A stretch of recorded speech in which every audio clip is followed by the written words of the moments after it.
DD किसान, बदलते भारत की शान।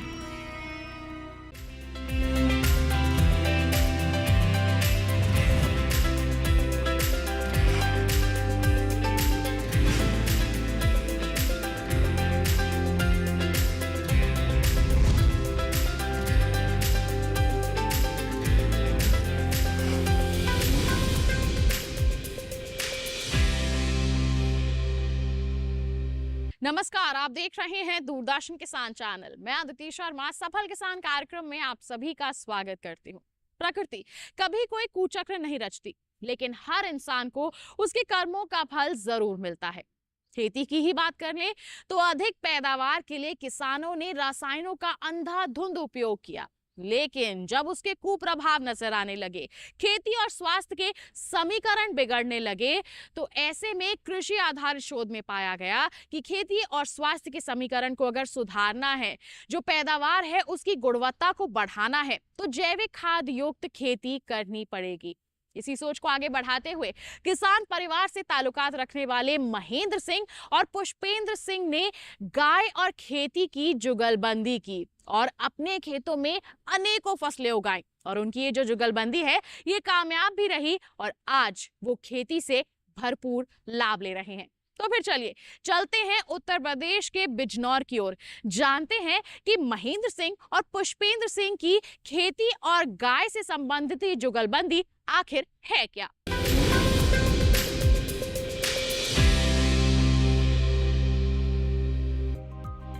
बिजनौर का इतिहास रामायण और महाभारत काल से जुड़ा है। बिजनौर महर्षियों की कर्मस्थली रही है और विभिन्न नदियों के लिए बिजनौर पूरे विश्व में प्रसिद्ध है।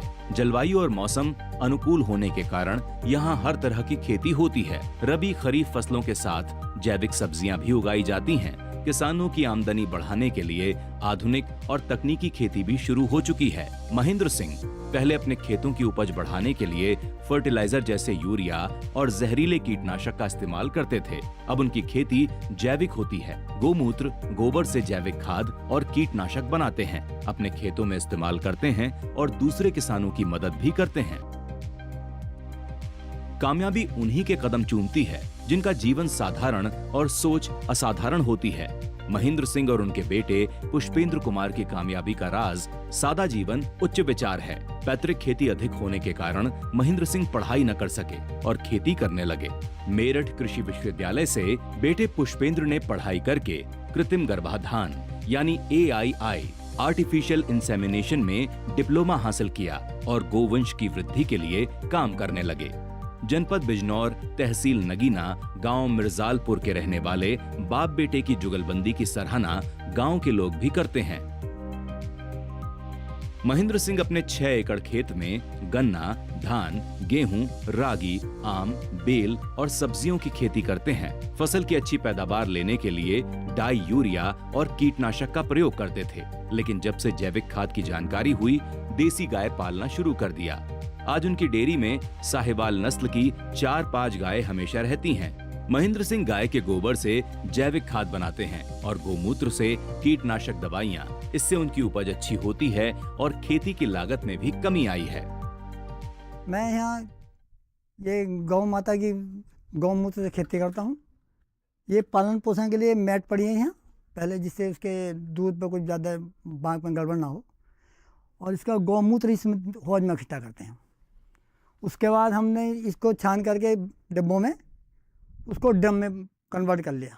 2 ड्रम मैंने इसे यहाँ से हौज इकट्ठे कर लिए। जो अधिक होता है तो हम खेत में जब पानी चलता है उस पर टोटी के द्वारा उसे निकाल देते हैं। और उसमें मेरे पास 6 एकड़ ज़मीन है, उसमें हम गन्ना और काला नमक की खेती करते हैं जैविक तरीके से। टोटल पूरे तरह से जैविक तो नहीं है, अभी थोड़ा थोड़ा है, लेकिन 75% जैविक हो गया है।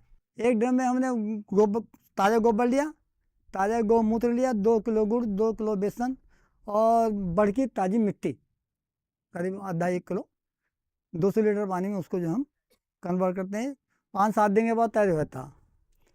5-7 दिन के बाद फिर उसको हम जब पानी चलाते हैं, अब स्प्रे तो हो नहीं पाता, वेस्ट डिकम्पोजर वो दोनों मिला के हम साथ उसमें पानी पे खेती के अंदर कर देते हैं। मतलब 2 ड्रम हो गए। एक ये वाला खाद वाला और एक वेस्ट डिकम्पोजर का। तो ये दोनों को मिला के हम खेत में करते हैं, फसल बढ़िया होती है। उसके बाद जो है फिर हमने गन्ने में भी यही करते हैं, मतलब वो घटा रहे हैं, डाई यूरिया घटा रहे हैं, इसकी परसेंटेज ज़्यादा कर रहे हैं। अच्छा, अब हम इसमें ना तो खरपतवार के लिए कोई दवाई डालते हैं, उसके लिए तो वो रखा है 10 पन्ने घोल है हमारे पास तैयार, उसका इस्तेमाल करते हैं। और जब यूरिन ज़्यादा इकट्ठा होता है ना ये गौमूत्र, तो इसका हम पर 2 लीटर एक कैन के हिसाब से ऊपर भी स्प्रे करते हैं, उससे भी अच्छी हरकी आती है पौधे के ऊपर, फसल ठीक होती। उसके बाद उसके अंदर ये हमारा वहाँ गोबर इकट्ठा हो रखा है, जो केंचुओं ने, जंगली केंचुओं ने खा लिया है, उसको उसमें मिला मिला के डालते हैं। और ट्राइकोडर्मा से उसे हम फंजीसाइड पे करते हैं, पहले मशीन से मिला देते हैं उसे, और उसे मिला के फिर एक कुंटा खाद फिर पेड़ के नीचे डालते हैं। डाई यूरिया देख के लोग तो डाई यूरिया दे रहे हैं, वो नहीं कराते। और मैंने तो बल्कि बाग वालों से ये कहा कि जो 2-3 ड्रम बना देंगे हम, इसका स्प्रे हो उस पर आम के पेड़ पर। महेंद्र सिंह 6 एकड़ जमीन में खेती करते हैं और बागवानी का भी आनंद लेते हैं। खेतों में गन्ना, धान, गेहूं उनकी प्रमुख फसल हैं, लेकिन काला धान की खेती से अधिक पैसे कमाते हैं। काला धान से चावल बनाया जाता है, जिसकी खुशबू लोगों को दीवाना बना देती है और भूख बढ़ा देती है।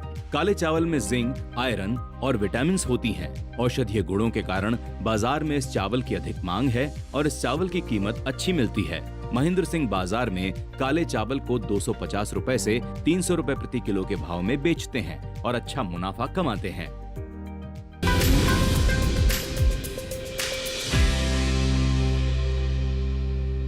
यहाँ वक्त हो चला है एक छोटे से ब्रेक का, आप कहीं मत जाइए। ब्रेक के बाद हम जानेंगे कि महेंद्र सिंह अपने खेतों में कौन कौन से फलों के बगीचे लगाए हुए हैं, किस तरह से उन्हें लाभ मिल रहा है और ये कैसे उनके लिए फायदेमंद साबित हो रहा है। बने रहिए दूरदर्शन किसान पर, देखते रहिए कार्यक्रम सफल किसान।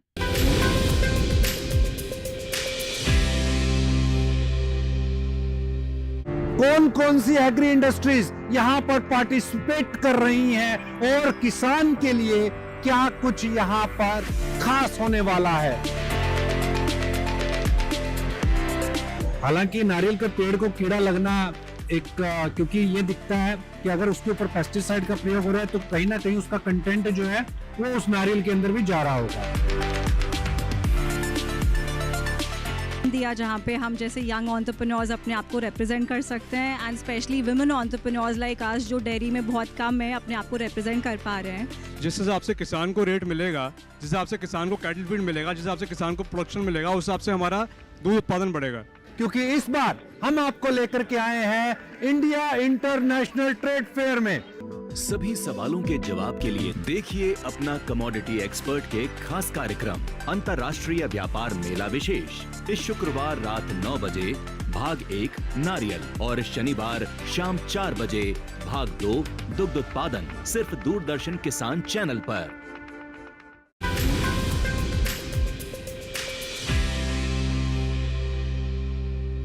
ब्रेक के बाद दूरदर्शन किसान के कार्यक्रम सफल किसान में आप सभी का फिर से स्वागत है। हमारे इस कार्यक्रम में हम ऐसे किसानों से आपकी मुलाकात करवाते हैं, उनकी उपलब्धियां आप तक पहुंचाते हैं जो पारंपरिक खेती के साथ साथ कुछ अलग भी कर रहे हैं, जैविक खेती और आधुनिक खेती को अपनाए हुए हैं और सफलता हासिल कर रहे हैं। आज हम आपको मिलवा रहे हैं महेंद्र सिंह और पुष्पेंद्र सिंह जी से। तो आइए अब रुख करते हैं महेंद्र सिंह जी का, जानते हैं कि उन्होंने अपने बगीचे में आम की कौन कौन सी प्रजातियों को लगाया हुआ है जिससे वो भरपूर लाभ भी ले रहे हैं।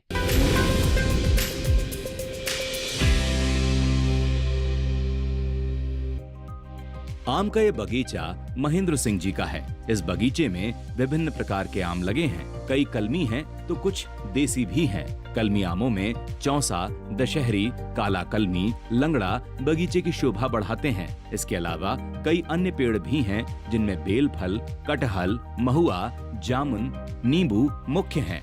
वर्ष भर में बगीचे की एक बार अच्छी गुड़ाई करते हैं। खरपतवार की सफाई के बाद घन जीवामृत और अन्य जैविक पेस्टिसाइड इस्तेमाल करते हैं। बगीचे में सिंचाई की सही व्यवस्था से पेड़ साल भर हरे भरे रहते हैं और अच्छे फल देते हैं। महेंद्र सिंह अपने 6 एकड़ में से 18 बीघे खेत में गन्ने की खेती करते हैं। गन्ने को जैविक तरीके से उगाते हैं और जब फसल तैयार हो जाती है तो कुछ फसल को छोड़कर बाकी पास की गन्ना मिल में विक्रय कर देते हैं। बचे हुए गन्ने की पेराई करते हैं और उससे जैविक गुड़ बनाते हैं। कुछ को अपने परिवार के लिए रखते हैं और शेष को अच्छे मूल्य पर विक्रय कर देते हैं। इससे भी उनकी अच्छी कमाई हो जाती है। इसके अतिरिक्त खेत में मूली, शलजम, पालक, मटर, चुकंदर की पैदावार को भी व्यवसाय का साधन बनाया है, जिससे साल भर आमदनी होती रहती है। ये मेरा 6 एकड़ का खेत है। इसमें मैं सारी खेती प्राकृतिक करता हूँ। इसमें गन्ना भी है और धान भी है, इसमें रागी भी है, इसमें आम के पेड़ भी हैं, बाग के अंदर केला भी है और बेल वगैरह के लगभग फलों के पेड़ भी हैं। इनके सबको हम प्राकृतिक खेती के हिसाब से कर रहे हैं। इसमें कम से कम 30-35 पेड़ हैं। कुछ देसी पेड़ हैं, अच्छी किस्म के हैं वो भी। और इसमें चौसा भी लगा रखा है, दशहरी है, लंगड़ा है, काला कलमी है और अचार के लिए भी आम है। ये इतने पेड़ हम लगा रखे हैं। हम धान की हार्वेस्टिंग करने के बाद उसका चावल बनाते हैं और काले नमक चावल अधिकतर बोते हैं, उसकी डिमांड ज़्यादा है, तो वो करीब 250-300 रुपये किलो निकल जाता है और हम तो उसको खा रहे हैं, कोई बात नहीं है। और जैसे आम का बाग है, इसकी आम भी ट्रे के द्वारा बिकता है क्रेट में। और सब्जी वगैरह तो हम नहीं बेचते खैर, लेकिन गुड़ की बात है, गुड़ तो 60-70 रुपये किलो बिक जाता है। सब प्राकृतिक गुड़ है, उसमें हम मसाला कुछ नहीं लगाते, प्योरिटी है। पुष्पेंद्र कुमार महेंद्र सिंह जी के बेटे हैं। पिता की किसानी और उनके परिश्रम को अच्छी तरह से जानते हैं। पुष्पेंद्र चाहते तो पढ़ लिख कर नौकरी कर सकते थे, लेकिन उन्होंने अपने पिता, माँ धरती और देश के लिए काम करना बेहतर समझा। मेरठ कृषि विश्वविद्यालय से कृत्रिम गर्भाधान की डिप्लोमा लेने के बाद भारतीय नस्ल की गायों को बढ़ावा देने का संकल्प लिया। पुष्पेंद्र का कहना है कि देसी गायों के संवर्धन और उनके गोबर मूत्र से बनी जैविक खाद और कीटनाशक एक दिन देश को हरित क्रांति की राह पर ले जाएंगे। गोपालन को बढ़ावा देने के लिए पुष्पेंद्र आज साइकिल की सवारी करते हैं और सीमेंट किट के साथ गांव के हर उस घर पर दस्तक देते हैं जहां गाय पालन का काम होता है। मैं अपना ही गौ पालन पे मेरा विशेष ध्यान है। गौ माता की सेवा करने का भी मेरे को मौका प्राप्त हुआ और मैंने AI का डिप्लोमा किया है मेरठ से। और उसके बाद मैं अपने खेती में पिताजी के साथ काम करता हूँ और बाकी समय में अपनी गौ माता की सेवा और टोटल AI करता हूँ। और AI में मैं देसी गाय जैसे गिर, थारपारकर और रेड सिंधी, जो भारत की नस्लें हैं, कॉकरेज, इन पर ही पूरा फोकस करता हूँ। मैं अपने पास ना जर्सी ना HF का कोई सीमन नहीं रखता, क्योंकि ये दूध जो इनकी जो क्वालिटी है वो दूध के लिए भी अच्छी नहीं है और हमारी जो मिट्टी के लिए बढ़िया, इनका गोबर भी इतना बढ़िया क्वालिटी का नहीं होता, जिससे कि हमारा केंचुए के लिए ये जो हम वो बनाते हैं बेस्ट डिकम्पोजर, और इसके लिए उत्तम नहीं होता। और जो हम जो गोमूत्र बनाते हैं ये इन्हीं देसी गायों का ही बढ़िया रहता है। इसी हिसाब से मैं HF का बिल्कुल और जर्सी का बिल्कुल प्रयोग नहीं करता और जब से काम करता हूँ AI का अपना भारत की नस्लों का ही सर्वश्रेष्ठ प्रयोग करता हूँ इसमें मैं। और इसके बाद मैं अपने पिताजी के साथ खेती में काम करता हूँ और पूरी अपने खेती में लगन से काम करवाता हूँ पिताजी के साथ। हमारे समाज में खेती को सबसे निचले पायदान पर रखा गया था। धारणा थी कि खेती पढ़े लिखे इंसानों के लिए नहीं बल्कि अनपढ़ और निचले तबके के लोगों का काम है। केंद्र सरकार के प्रयासों ने आज इस मिथक को तोड़ा है। पढ़े लिखे लोग आज सरकार की खेती योजनाओं से आकर्षित हो रहे हैं और नौकरी छोड़ खेती की ओर गांव वापस आ रहे हैं। पुष्पेंद्र भी देश के युवाओं से अपील करते हैं कि नौकरी के लिए अब दर दर भटकने की जरूरत नहीं है। गांव आकर युवा खेती से अपना व्यवसाय शुरू कर सकते हैं और सरकारी योजनाओं का लाभ उठाकर नौकरी से कहीं बेहतर जीवन यापन कर सकते हैं।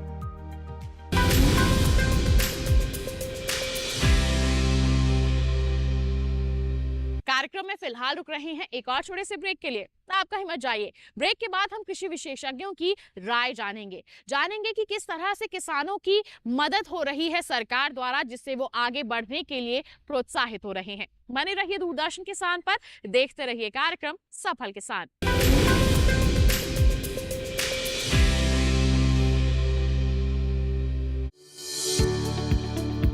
एग्रीटेक स्टार्टअप्स में IIT कानपुर की क्या भूमिका है?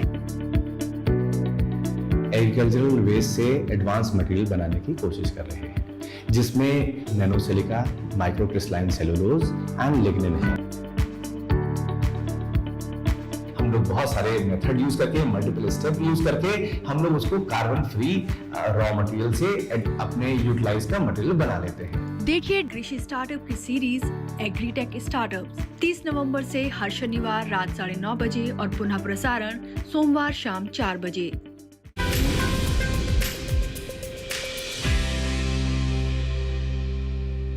ब्रेक के बाद दूरदर्शन किसान के कार्यक्रम सफल किसान में आप सभी का फिर से स्वागत है।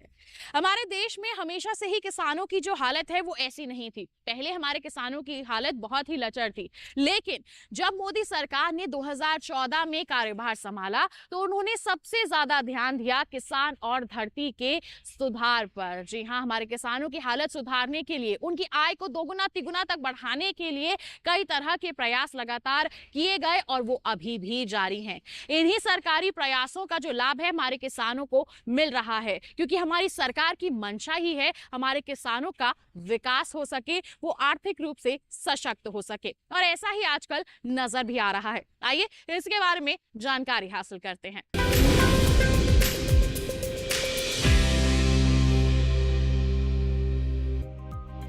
देश के हर जिले में कृषि विज्ञान केंद्र आज सफलता से काम कर रहे हैं। कृषि विश्वविद्यालय शिक्षा का स्तर बढ़ा रहे हैं। उनकी शोध और किसानों को दी गई सलाह किसानों की आर्थिक स्थिति सुधारने में कारगर साबित हो रही है। नगीना के कृषि विज्ञान केंद्र के वैज्ञानिक डॉक्टर पिंकू कुमार कीटनाशक विशेषज्ञ हैं। कहते हैं अच्छी फसल के लिए जैविक कीटनाशक बाजार में बिकने वाले रासायनिक कीटनाशक से सस्ते होते हैं और जहरीले भी नहीं होते। प्राकृतिक खेती में अगर देखा जाए तो किसान की लागत तो कम हो ही जाती है, साथ ही साथ इसमें एक मुख्य जो प्रॉब्लम है कीड़े और बीमारियों की, जो किसान की लागत को बढ़ाती है। अगर हम देखें तो किसान की लागत कम करने का ये सबसे आसान और इसमें तरीका जो है हमारा, कुछ ऐसे प्राकृतिक कीटनाशी हैं जो हम अपने घर पे तैयार कर सकते हैं, जैसे 10 पर्णी अर्क, नीमास्त्र, ब्रह्मास्त्र, अग्नियास्त्र। इनको तैयार करके हम जितने तरह के भी कीट हमारी धान की फसल में लगते हैं, जैसे आपका तना छेदक है और आपका जो है ब्राउन प्लांट होपर है, भूरा फुदका जिसको बोलते हैं, इसके अतिरिक्त आपका गंधी बग एक कीट लगता है अंतिम अवस्था में। इनमें अगर हम 10 पर्णी अर्क का इस्तेमाल करते हैं तो उसके बहुत अच्छे रिजल्ट मिलते हैं।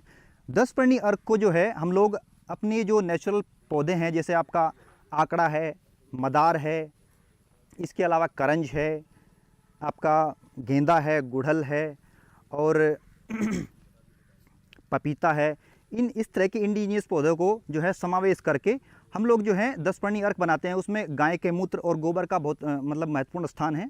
हम क्या करते हैं, एक ड्रम ले लेते हैं प्लास्टिक का, उसमें 180 लीटर पानी लेते हैं, साथ में 10 लीटर गोमूत्र और 10 ही किलोग्राम देसी गाय का गोबर लेते हैं। साथ में जो मैंने पौधे बताए हैं, जैसे आपका आम है, अमरूद है, नीम है, करंज है, आपका अर्जुन है, इस तरह के 10 पौधे लेते हैं हम और उन 10 पौधों की 2-2 किलोग्राम पत्ते इसमें डाल देते हैं। इसमें 500 ग्राम अदरक का पेस्ट डालते हैं, 500 ग्राम हल्दी डालते हैं, 10 ग्राम इसमें डालते हैं हम जो है हींग, और साथ ही साथ तंबाकू की पत्ती डालते हैं 1 किलोग्राम, हरी मिर्च की चटनी इसमें मिलाते हैं और लहसुन की 1 किलोग्राम चटनी मिलाते हैं। इन सबको मिला के इसको 30 से 40 दिन रखते हैं तो एक बहुत ही अच्छा कीटनाशी जो है बनकर तैयार हो जाता है। प्राकृतिक खेती में क्या हम पोषक तत्वों का प्रबंधन कर सकते हैं सही तरीके से? किसान हमेशा इस चीज़ पे चिंतित रहता है कि ये जो धान गेहूं हैं या ये कुछ फसलें जो कि ज़्यादा पोषक तत्व जिनको आवश्यकता होती है, ज़्यादा पोषक तत्वों की, उनकी पूर्ति हम कैसे करेंगे प्राकृतिक खेती में, जो कि एक ज़रूरत हो चुकी है इस समय की। तो प्राकृतिक खेती में बहुत आराम से, बहुत अच्छे से हम लोग पोषक तत्वों का प्रबंधन कर सकते हैं यदि आप ये निर्णय और ये जो इस पूरी आपने निर्णय लिया है प्राकृतिक खेती करने का, उसकी कड़ी में शुरुआत से आप ध्यान दें। हरी खाद का प्रयोग करें, जो भी आपके जो आपको ये जो अव्यय होते हैं आपके प्राकृतिक खेती में, जीवामृत, घन जीवामृत, उनको समय से तैयार करके और सही समय पे उनका उपयोग करें। हर आप एक बेसिक वो मान लीजिए कि हर 20 से 21 दिन बाद आपको जीवामृत का पानी के साथ या तो आप टपक विधि से या तो छिड़काव इस्तेमाल करें। 100 लीटर में 5 लीटर, उसके बाद 150 लीटर में 10 लीटर और 200 लीटर में 20 लीटर का इस्तेमाल करके, और आखिरी स्प्रे जो है आपका वो आपका मिल्किंग स्टेज दूधावस्था में कर लीजिए। साथ ही साथ समय से ये अब जैसे आपका जीवामृत है वो आप ज़्यादा से ज़्यादा 15 दिन तक 10 से 15 दिन में इस्तेमाल कर लीजिए, क्योंकि उसके बाद जो उसमें माइक्रोबियल पॉपुलेशन है, जो उसमें जीवांश की मात्रा है वो कम होने लगती है। ये क्यों हम इन गुड़, बेसन या फिर ये गौमूत्र या गाय के गोबर का इस्तेमाल कर रहे हैं, वो सब इसलिए है कि ये जो जीवांश है इसमें वही आपके पोषक तत्वों को उपलब्ध करा रहा है पौधों को। तो इनका मेंटेन रहना, इनकी प्रचुर मात्रा रहना आपके इन अवयव में बहुत ज़रूरी है। कृषि की नवीनतम तकनीक के वैज्ञानिक डॉक्टर के सिंह कहते हैं, नई तकनीक जैसे polyhouse, net house, trench विधि, ड्रॉप इरिगेशन, स्प्रिंकलर आदि खेती की लागत को कम करते हैं और अच्छी पैदावार से किसानों की आमदनी बढ़ाते हैं। कृषि विज्ञान केंद्र का काम है कि जनपद में नवीनतम तकनीकी किसानों तक पहुंचाना। अगर हम बात करें जो खेती की पद्धति होती है, धान, गन्ना, गेहूं और जो फसलें हैं दलहन, तिलहन, उनकी जब खेती होती है उसमें उत्पादकता बढ़ाने के लिए जो नवीनतम तकनीकी होती है, चाहे नवीनतम प्रजाति के बीज हों या उनकी उत्पादन तकनीकी हो या कम लागत में उसमें क्या कहते हैं कि कीड़े बीमारी को रोकने की जो पद्धति होती है, उनका समावेश करके जब किसान खेती करता है तो उसकी उत्पादकता बढ़ती है और उसकी लागत कम होती है। इस कड़ी में इसके साथ ही साथ जो हमारे नव युवा हैं, जो युवा वर्ग जो बाहर रोजगार करने के लिए बाहर घूम रहा है, उसको अगर अपनी खेती में, इसके पास अगर ज़मीन है तो अपनी खेती में नवीनतम तकनीकी के साथ पॉली हाउस, स्ट्रॉबेरी उत्पादन या ड्रैगन फ्रूट उत्पादन जैसी तकनीकी को अपनी खेती के साथ बस एक जोड़ देना है। धान, गन्ना, गेहूं जो खेती कर रहे हैं उसको हटाने की ज़रूरत नहीं है, उसके साथ उसमें थोड़ा सा एरिया कम करके इन नई तकनीकी को अगर अपने साथ लगा देते हैं, इस नए उद्यम को लगाते हैं, तो उनकी आमदनी में दिन दुना रात चौगुना बढ़ोतरी होने लगती है।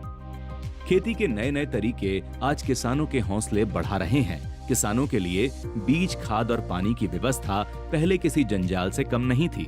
आज खेत की जुताई के लिए कई प्रकार के यंत्रों का आविष्कार हो चुका है। बुआई और कटाई के लिए भी तरह तरह के यंत्र बाजार में उपलब्ध हैं। स्प्रिंकलर, ड्रॉप विधि और बेड सिस्टम से पानी की खपत कम होने लगी है, यानी किसान अब कम मेहनत, कम लागत में अच्छी फसल उगा रहे हैं और खेती का व्यावसायिक लाभ ले रहे हैं।